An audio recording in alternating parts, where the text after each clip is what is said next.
Dyson. Niambie kijana. Nimezunguka sana.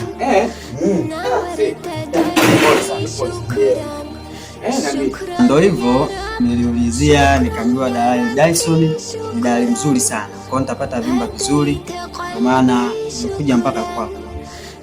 Ya, kweli mimi dalali mzuri sana. Hapa chumba kupata na ondoa hofu kabisa. Ndio. Sijui kwa nataka chumba cha aina gani, cha sebule, chumba momo ndani pamoja na choo, au kwa nataka chumba cha peke yake? Hapana, mimi nilikuwa nataka single tu ambacho kina mambo mengi. Ulikuwa nataka chumba cha shilingi ngapi? Mimi nilikuwa natafuta kuanzia 30,000, 20,000 kushuka chini. Chumba cha 30,000 ni chumba ambacho hakina tiles, hakina ceiling sawa. Kina floor kama hii hapa. Sawa, haina shida. Ngoja nijiandae. Alafu sawa, haina shida. Sawa.